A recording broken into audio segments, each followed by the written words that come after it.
कार्पण्यदोषोपहत स्वभावः पृच्छामि त्वां धर्म सम्मूढ़चेता यच्छ्रेयस्यान्निश्रीच ब्रूहि तन्मे शिष्यस्तेह शाधि मा त्वा प्रपन्नम। अब मैं अपनी कृपण दुर्बलता के कारण अपना कर्तव्य भूल गया हूँ और सारा धैर्य खो चुका हूँ। ऐसी अवस्था में मैं आपसे पूछ रहा हूँ कि जो मेरे लिए श्रेयस्कर हो उसे निश्चित रूप से बताएं। अब मैं आपका शिष्य हूँ और शरणागत हूँ, कृपया मुझे उपदेश दें।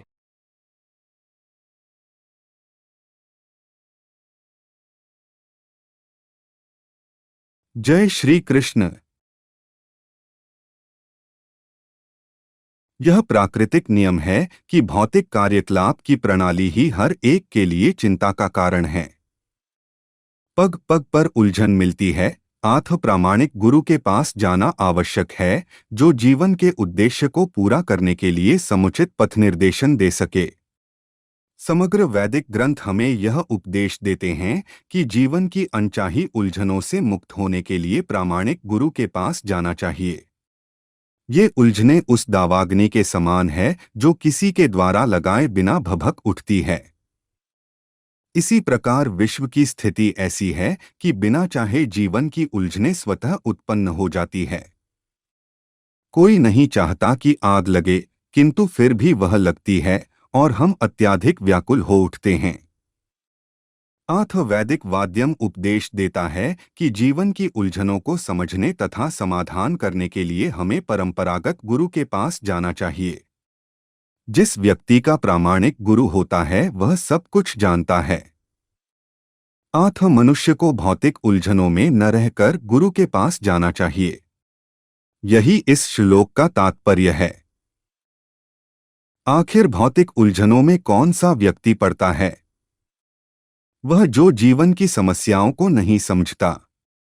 बृहदारण्यक उपनिषद में व्याकुल मनुष्य का वर्णन इस प्रकार हुआ है, यो वा एतदक्षरं गागिर्विदित्वास्मा लोकात् प्रतिस्कृपणः। कृपण वह है जो मानव जीवन की समस्याओं को हल नहीं करता और आत्म साक्षात्कार के विज्ञान को समझने बिना कुकरसुकर की भांति संसार को त्याग कर चला जाता है।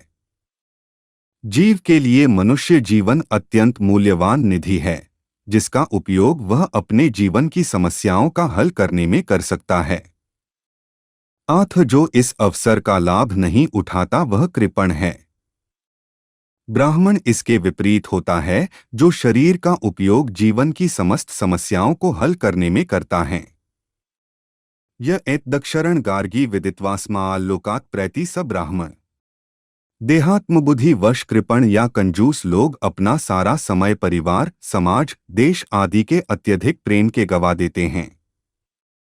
मनुष्य प्राय चर्मरोग के आधार पर अपने पारिवारिक जीवन अर्थात पत्नी, बच्चों तथा परिजनों में आसक्त रहता है।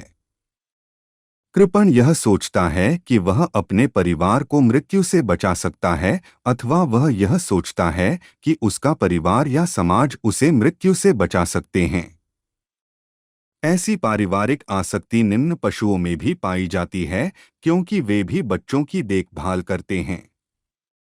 बुद्धिमान होने के कारण अर्जुन समझ गया कि पारिवारिक सदस्यों के प्रति उसका अनुराग तथा मृत्यु से उनकी रक्षा करने की उसकी इच्छा ही उसकी उलझनों का कारण है। यद्यपि वह समझ रहा था कि युद्ध करने की कर्तव्य उसकी प्रतीक्षा कर रहा था, किंतु कृपण दुर्बलता के कारण वह अपना कर्तव्य नहीं निभा रहा था। वह परम गुरु भगवान कृष्ण से कोई निश्चित हल निकालने का अनुरोध कर रहा है।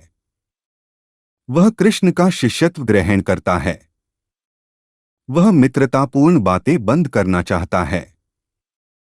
गुरु तथा शिष्य की बातें गंभीर होती है और अब अर्जुन अपने माननीय गुरु के समक्ष गंभीरतापूर्वक बातें करना चाहता है।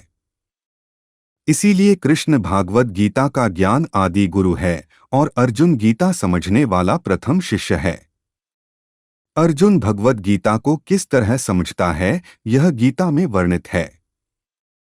तो भी मूर्ख संसारी विद्वान बताता है कि किसी को मनुष्य रूप कृष्ण की नहीं बल्कि अजन्मा कृष्ण की शरण ग्रहण करनी चाहिए।